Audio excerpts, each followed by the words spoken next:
The Jak and Daxter franchise is one that I hold very close, ever since I bought my PS2 when I was 8 years old, along with a copy of Jak 2 and other games we never speak of. Still being very much into colourful, cartoon-style games, the attitude displayed by all of the cool, stylised characters, contrasted by the gritty dystopian themes of the world, was my first taste of the transition video games were seeing at the time into a more mature form of entertainment. So it's no wonder that the imagery and memories have stayed with me for so long. So, after hearing all of that feel-good, warm and fuzzy backstory, it really makes me wonder how I could suck so bad at reviewing these games in the past. So, it's time to fix that. Back in mid-2015, just a few months into reviewing games on a regular basis, I decided to cover the Jak and Daxter series, videos that have haunted me ever since. I was not happy with them at the time. The quality was just a mess, and the biggest piss off is that I said a bunch of stupid shit that made no sense. And those scores, Jesus Christ. I spent the entire Jak 3 review discussing my newfound disappointment with the game, which was my genuine first time feeling that way, but fuck it, 7 out of 10. These old videos have been on my shit list for the longest time. I just had no experience back then. But things have certainly changed. Now, I wasn't planning on making this revisit episode, but I found myself returning to the games for the 5-year anniversary of those old reviews, so I figure, why not give them a second look? For old time's sake. This is actually my first time playing the PS3 HD Remaster, which we all know is an amazing title that was handled with such care by mass media. Better care than all of the subsequent re-releases since, that's for sure. So let's not waste any more time and jump into Jak and Daxter, the Precursor Legacy.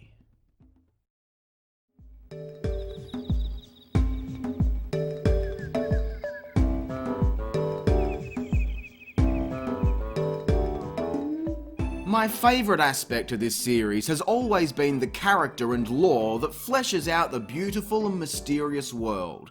The introduction to this adventure is still one of the best ever in my opinion at establishing the important personality traits, motives, and teasing our main villains without a true introduction, which is important for later on. I must say, seeing Geyser Rock in full HD made me very excited to revisit this trilogy. I honestly haven't touched any of these games in about 5 years since I last covered them on the channel.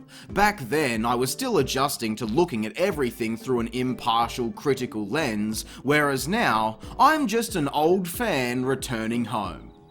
Wow, that sounded really lame. Anyway, Naughty Dog's flawless ability to pull off a fully open environment with no loading screens set such an example at the time that it took several years for other studios to catch up. We'd only just seen the grey, blocky Liberty City in GTA 3 a few months earlier with loading screens all over the place. Now suddenly, we've got beaches and forests, underwater cities, volcanoes and snowy mountains, all in immense detail with no loading screens. These games released within 2 months of each other. Like, whoa, that's an insane detail to think about. While there was a mainstream shift at the time into what's become known as the modern open world game thanks to the likes of GTA 3, the tried and tested collectathon format of the previous generation worked in Jak and Daxter's favour in many ways. Having such vibrant locations calls for interesting objectives that the game sets up well for hours on end. For example, "Hey dude, bring my muse home to me and I'll give you a power cell." Okay, sure, where is it? "It's on Misty Island, bro." Okay, well, how do I get there? "No idea, dude. You're the one who's like playing the game. You figure it out." So then you venture off down a pathway after randomly bumping into someone else and helping them out, and suddenly you find yourself entering an entirely new location. Okay, well, let's explore around here for a bit, fix some more stuff that actually has an effect in other areas nearby. Now you stumble into the fisherman, complete his mini-game, and oh, by the way, would you like to use my boat to reach Misty Island so you can find the muse to bring back to that guy for a power cell? Oh, you forgot about that, didn't you? Because that was an hour ago, and this game is like a time warp that just sucks you into exploration. Well, now go and do that over and over again. The precursors must have been dark magicians, because I have no idea how this game is effortlessly and consistently able to just constantly draw you in to the next adventure. And by offering additional rewards for collectible items is another excellent way to encourage scanning these levels over and over. Now, of course, this does create one problem that every collectathon has suffered from since the dawn of time. Where the fuck is that final Precursor orb? We saw in Spyro the Dragon the unlockable ability to use sparks as a tool to point towards items you may have missed. Come on, Daxter, you lazy rat, help a gamer out here. And as much as I love these locations, the clean sweep shatters any concept of ever returning to them once the game is over. Thank God this thing is so highly replayable, even when being incredibly easy, which, admittedly, can make some aspects like the boss fights kind of uninteresting. This is such an animated and funny game with so many great moments that I honestly don't mind it being on the easier side. It makes it easy to jump in because you don't need to focus hard on anything. One aspect I do wrestle with every time I play though are definitely the zoomer segments. They did a good job not going too overboard with it only appearing in a select few locations, and the vehicle controls well enough. It's just that Precursor basin that gets me every time. There are a lot of irritating missions here, like chasing these animals until they go back underground. Is there even a path or pattern that they follow? I can stay on their ass for ages and they just never decide to reach the end goal. The objectives in most levels are fairly self-explanatory and usually center on Jak's movement abilities rather than anything else, learning how to use the basic functions to successfully make it through the levels. But this shit is just nonsensical. There is also a level of unbalance when it comes to eco abilities. Green and blue eco, used for health and activating items in the world, are primary assets to the adventure and get used constantly. The first time you figure out how to use blue eco to access secret precursor orbs is so awesome.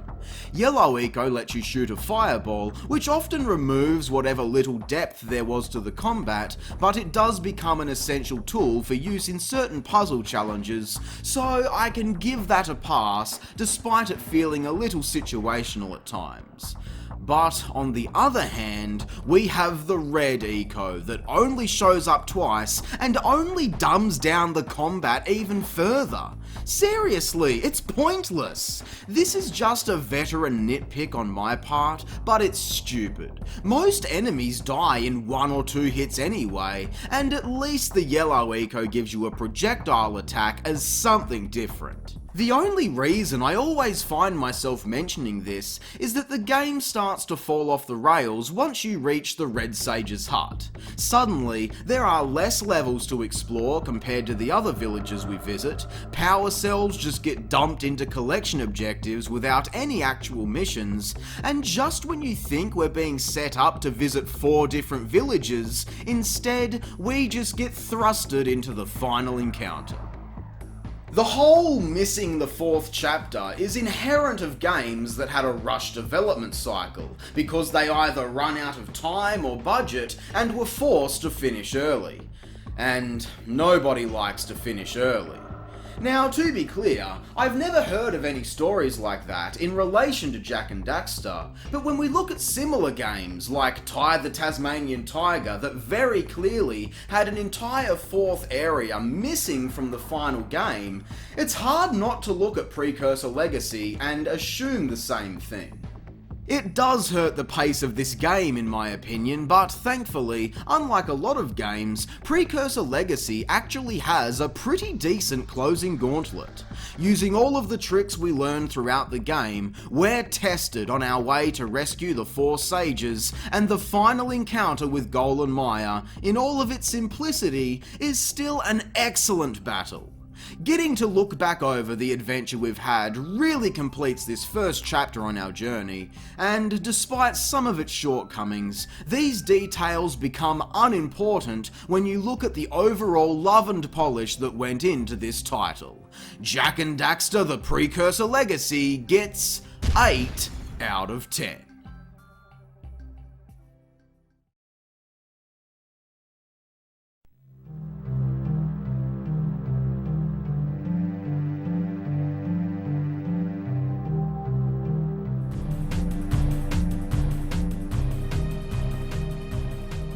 Okay, here we go. It's Jak 2 time, bitches. Strap in and strap on.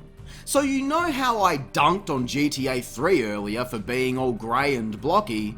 Welcome to Haven City. We're pumped full of dark eco, which is definitely not a metaphor for the hormones raging through Jak's body as he grows from a boy into a man on this renegade mission against the establishment in protest of a war or some shit.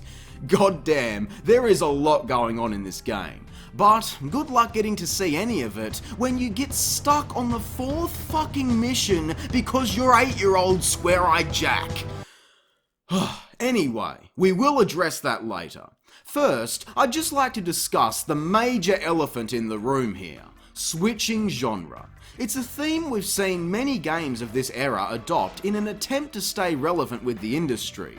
Many fell flat on their face, but all nostalgic bias aside, Jak 2 was one of the better ones. Unfortunately though, it still suffered. Moving from the smaller open locations within the great linear world, now we just have an open world. There are many great places to see within and outside of that, with each offering different set pieces and moments that again stand the test of time thanks to fun gameplay and excellent writing. But it's this open world where Jak 2 suffers greatly. The structure of missions has suddenly adopted the Grand Theft Auto format, with a lot of that classic go here to receive your mission, then drive to here to actually start the mission. And if it's not that, then we've got some other kind of fast driving objective within these cramped hallways that you're trying to pass off as a city. Now, it was designed this way as a workaround for loading the map in real time, which I can appreciate. Unfortunately, however, it suffocates the open world appeal of having a large variety of different paths to take between destinations, as that element is completely lost here. And don't get me wrong, I think the world of Haven City is phenomenal with a dank, immersive atmosphere. But the missions that take place in this location are often the ones that feel like padding, just something to do to pass the time. And along with that, going back to this game is especially strange after years of modern standards when it comes to the open world genre, because this place is vast and empty. Aside from the main story and very limited variety of side quests for orbs, there is absolutely nothing to see here, which for me is the biggest missed opportunity. And I know, it's not fair to compare retro games with the standards that we have almost 20 years later, but if you look at GTA Vice City that was released 12 months prior to Jak 2, that game understood the importance of fleshing out an open world with additional side content, even way back in 2002. So not having any fun to enjoy outside of your main storyline is a real problem here. Thankfully, like I mentioned, there are still a lot of great locations to explore that are all iconic in video game history. And this is where I'd usually attempt to run through some of my personal favourites, but it's almost impossible to rank these levels when they're all so much fun. Exiting city. Quiet, here comes Pretty Boy. Until you get stuck. This is the second biggest issue with Jak 2, the difficulty. But only if you're a fucking baby. Listen, okay, I'm not a pro gamer with this thing. In fact, this is only my third time playing through this thing from start to finish. And if I can escort the men through the sewer on my second attempt, then you all must be doing something drastically wrong. But even with that said, I hope you're a fan of lock-in contracts and no checkpoints, because that's the core problem with this game's brutal spikes in difficulty. It is such a shame, but if you die at any point during any mission, you're forced back to the very start. Now, like I said, the game isn't super difficult as long as you know how to use the tools at your disposal, but sometimes bullshit occurs and it doesn't really seem fair that it happened in the first place, let alone put you all the way back at the start. Worst off is some of these locations actually trap you in those missions until you're able to complete it, which is not cool. That tank mission I mentioned earlier, that took me a month and 2 full game resets to finally pass that when I was younger, if I remember correctly. And it's only the 4th mission in the game. Any other time you're inside a vehicle like a turret or a mech suit is also concerning, as these things really limit your defensive ability, which is super fun, especially when you just sit there and take damage.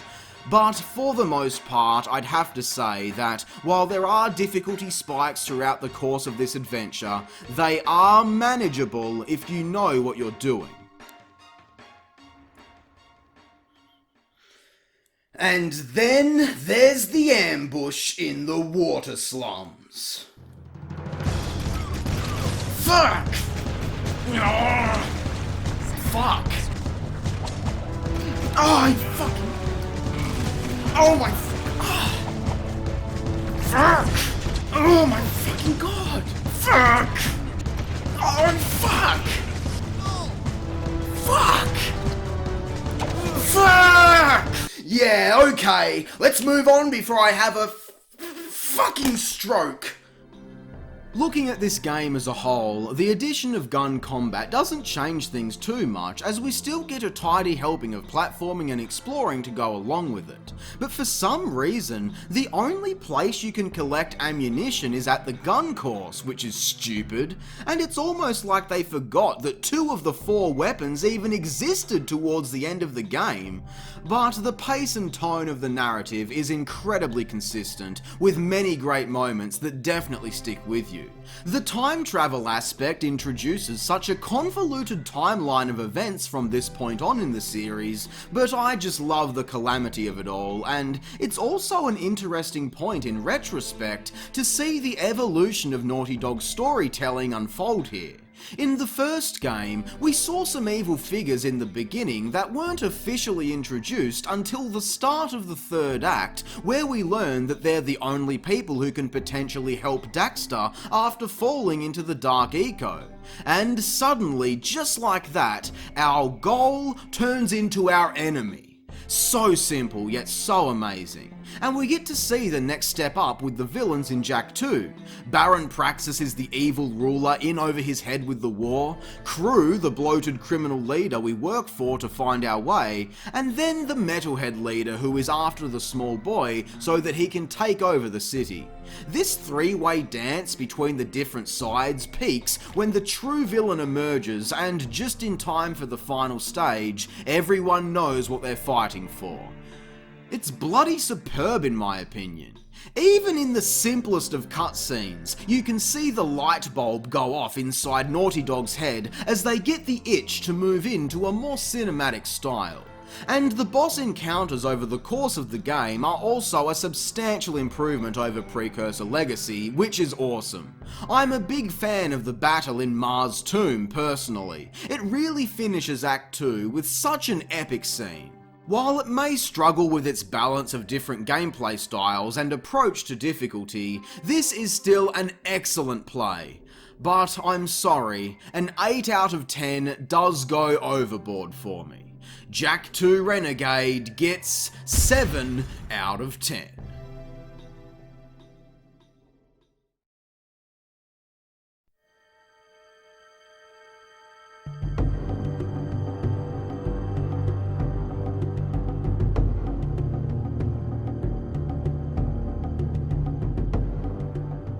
And now we've reached Jak 3.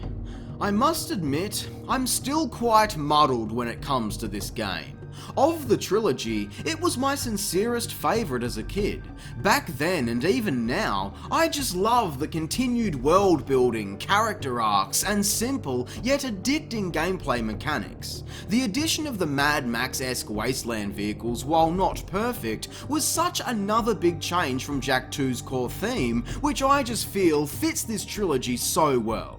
Narrative-wise, the looming threat of bastard precursors from out of space coming to destroy Earth gives everything we do throughout the course of the adventure some weight. But my god, that introduction cinematic. Holy shit. Haven Palace, like I've already talked at length about, is just such an iconic image permanently resting in my mind, with the only thing to top it being the sight of it crumbling to the ground. It has inspired me for so many years now, and if we ever saw a new Jak and Daxter game, I would love to see the time between Jak 2 and 3 with this as a playable level. But also, the mark it leaves on the map is something totally next level. Yes, all we've got to play now is essentially one long snaking hallway, but at the same time, when do you ever get to see an entire location in a franchise turn to rubble and still get to explore it? Holy shit, Naughty Dog, you fucking legends. And with that, the mission structure in the open world improved here by actually using the environment to tell the story of missions, like these walkways, never used in Jak 2. Well, now we have to destroy the enemy turrets on them. And in the desert, this isn't just a cool location for the sake of it. The dunes and sparse, twisted architecture are used to create moments in each mission unique to the player and the path they choose to take, finally achieving that true open world feel. And remember how I mentioned that there was nothing to do beyond missions in the previous game? Well, Jak 3 did a very good job adding in many more additional side challenges and a bloody shitload of collectibles to find. Excellent stuff. It actually gives you a reason to have a look around, especially when it leads to upgrades and other secrets. But I always reach a point when my critical brain can no longer drown out the nagging problems in this game, that being the difficulty, pacing, and overall tone. What can I say to really defend this? I'm a fucking Terminator in this game. And sure, the curve of difficulty is much more balanced here than it was in Jak 2, and yes, this game does certainly offer more interesting challenge when compared to Precursor Legacy, but I don't know, it just feels so dumbed down to play this, which really sucks if I'm being honest with you. I mean, come on, we have so many weapons at our disposal in this game that are all devastating when used correctly, and even more devastating when used in combination with the rest of our moveset. It just makes things so easy and even numbing to an extent. But then you realise dominant strategy says that you only need 2 or 3 out of the 12 you're given, which makes this even worse. Right before the big finale, you get the mass inverter, which acts more like a cheat code you mess around with for fun, instead of an actual weapon. And then right after, you get what is only described as a fucking nuke that kills everything. I mean, thanks, but I don't really need it. The Peacemaker is fine, and the Dark Jak abilities offer an arsenal of nukes anyway, and they ultimately go unexplored in both games because you rarely have a use for them. If they had just reduced the amount of stuff in this game, it would have given everything a chance to breathe. Or perhaps, instead of throwing new overpowered weapons at you after every mission, make them purchasable within the secrets menu so that you actually have a greater incentive to scavenge for orbs. Then you might have to consider, do I buy this upgrade for the gun I already have? Or should I deal with the game being more difficult while I save up enough for a better gun altogether? Now all of a sudden what you've got is a system that can be played in a variety of ways and gives all of this additional content some purpose. It seems like they might have wanted to do something like this, looking at all of the additional vehicles you can purchase, but the problem is, these just don't serve any actual purpose. They're not stronger or faster. In fact, they can be worse to control in comparison. And again, the vehicles we do unlock by playing, 4 out of the 5 are unlocked within the first act, and only 2 of those actually have any reason being here. The Sand Shark for your general vehicle stuff, and the Dune Hopper to access specific locations. It's the same case for the Dark and Light Jak abilities. This entire concept feels forgotten about so much to where even the game has to remind you that, hey, we know you forgot how to do this because we forgot about it too, so here's a tutorial. Even though you just did it a moment ago, here's another tutorial. And while the new Light Jak abilities actually do serve the gameplay with self-healing and flight, which absolutely transforms the collectibles in the open world, the time freezing ability is super situational for the 5 times you need it right after you unlock the ability and then never again. And when it comes to the Light Shield, I never, ever have a use for this. It's like they wanted to include all of these new mechanics without any rhyme or reason, freaked out when they realised how much random junk they'd added to the game, and just had to unload it all onto you the first chance it got just to get it out there. Which brings me to the pacing. The 3-act structure the second game nailed doesn't feel as balanced here, when the first act is just a relentless dumping of unlockables to make you superpowered.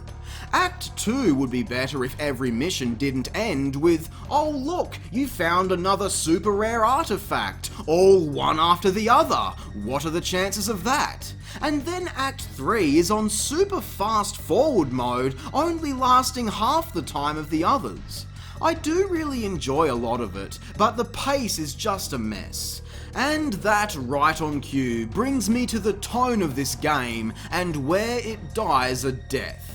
For about 90% of this game, the previously mentioned Darkmaker threat looming and trying to figure out who is leading them is handled incredibly well. Again, we've got multiple villains and the journey to discover the true villain is an exciting one. But I cannot forgive throwing out all of that impressive world building this series has been so fucking good at just for the single throwaway joke that, oh, these bastard ferrets are basically God, or something. Fuck you. Okay, I'll admit, it does still get a chuckle out of me. I'm not that heartless, but it does make me feel like a bit of a chump for growing so invested in this world over the course of 3 games now, because this is just embarrassing. Looking across the entire trilogy, while all the games are still very good and highly replayable, they each possess something the other games in the trilogy failed to execute. The first game had excellent gameplay and level structure, the sequel was defined by the excellent narrative and character interaction, while the third game balanced out the difficulty somewhat and offered the best variety to keep things fresh. So with all of that said, I guess I'm pretty down on Jak 3, huh? But not really. Sure, it's absolutely not perfect by any means, but there was clear work put in to improve the open world format, evolve a lot of the new gimmicks Jak 2 introduced, and continue the strong narrative habits. But I just can't look past how unnecessary many of these evolutions feel. With so much additional stuff added in without a clean focus, we find ourselves with a lot of help to dumb down any interesting depth to the gameplay inside of a poorly paced 3-act structure that barely holds itself together until the grand finale spits in your eye. Jak 3 unfortunately gets 6 out of 10. It's important to remember though that a 6 is not even close to being a bad score, but it does represent a lack of polish that the series hadn't seen until this point in time. Now, don't freak out, but I am not planning to revisit Jak X, Daxter, or The Lost Frontier at this point in time. I just wanted to take a more experienced look at a trilogy of games that defined my childhood and helped to lay the foundation for this channel back in the day. And besides, I really don't have much else to add to the discussion about those games. Jak X is still a fucking dope combat racing game that is far better than it really has any right to be. Daxter is an average title that is a standout on the PSP, and The Lost Frontier is my tried and tested definition for lame and mediocre. I'm not even kidding when I say that either. You've got no idea how many times I'll look at a bad game and think to myself, is this better or worse than The Lost Frontier? So, at least it's good for that, I suppose. But anyway, I had so much fun revisiting these games for the first time in 5 years to give a fresh, updated perspective on everything, and I hope you enjoyed it too. If you did, be sure to leave a like, subscribe, and share. I'm Square-Eyed Jak, and I hope you have a great fucking day. Thanks for watching.